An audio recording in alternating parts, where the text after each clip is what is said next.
Salut à tous! Si vous avez cliqué sur cette vidéo, c'est peut-être parce que vous apprenez le français. Lorsque l'on apprend une langue étrangère, on manque souvent de confiance en soi pour s'exprimer, surtout au début ou lorsque l'on doit parler avec un locuteur natif. J'apprends actuellement le japonais et même si je m'exprime plutôt aisément, je ressens toujours de l'appréhension à l'idée de parler avec un japonais, surtout la première fois. En général, cette appréhension découle de la crainte d'un jugement. Par exemple, on se dit « Oh, mais qu'est-ce qu'il va penser de mon niveau ?»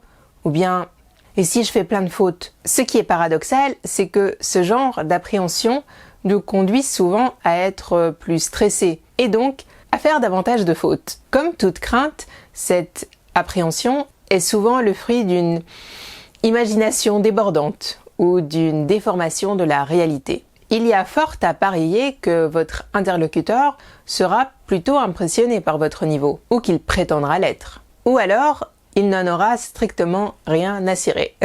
Une autre possibilité, c'est que votre interlocuteur fasse partie de ces petits soldats du langage qui feront en sorte de vous corriger à la virgule près. Pourtant, quelle que soit la langue, les locuteurs natifs font souvent des fautes. Aujourd'hui, je vous propose de nous pencher sur une faute que les francophones font absolument tout le temps, sans même s'en rendre compte. Si vous apprenez le français depuis quelque temps, si vous avez des amis francophones ou si vous vivez en France, vous avez sans doute déjà entendu cette phrase « je m'en rappelle ».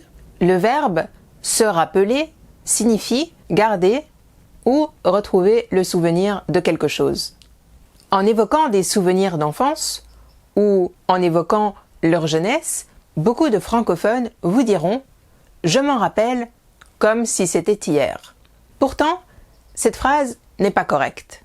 La plupart des francophones utilisent le verbe « se rappeler » comme un verbe transitif indirect. C'est une manière plutôt compliquée de dire tout simplement que le verbe est accompagné d'un complément d'objet indirect et donc qu'il s'accompagne d'une préposition. Dans le cas de se rappeler, il s'agirait de la préposition de.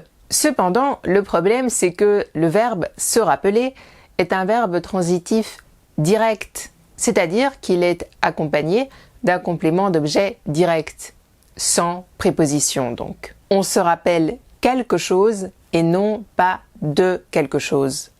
Il faudrait donc dire « je me le rappelle », et non pas « je m'en rappelle ». Bien évidemment, il faudrait essayer de comprendre pourquoi les francophones font cette erreur. La raison est plutôt simple. C'est sans doute parce que la plupart des francophones assimilent l'utilisation du verbe « se rappeler » à l'utilisation du verbe « se souvenir de ». Se rappeler et se souvenir sont des synonymes. Ils veulent tous les deux dire garder ou retrouver le souvenir de quelque chose. Se souvenir est un verbe transitif indirect. On dit « je me souviens de cette époque »,« je me souviens de cet événement » et « je m'en souviens ». Le verbe « se rappeler » s'utilise aussi avec l'infinitif. Dans ce cas-là, l'usage des prépositions est différent. Si vous devez vous rappeler quelque chose à faire dans le futur, alors vous utiliserez la préposition de. Par exemple, rappelle-moi de passer à la pharmacie avant de rentrer. En revanche, si l'action s'est déroulée dans le passé, alors vous pouvez utiliser le verbe se rappeler avec ou sans préposition. Par exemple, je ne me rappelle pas t'avoir permis de me tutoyer. Ou bien, je ne me rappelle pas de t'avoir demandé ton avis.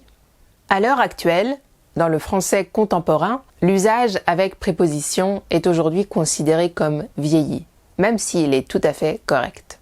Voilà, j'espère que cette vidéo vous aura été utile et qu'à partir de maintenant, vous vous rappellerez les bons usages de ce verbe. Merci d'être resté avec moi jusqu'au bout et moi je vous dis à la prochaine.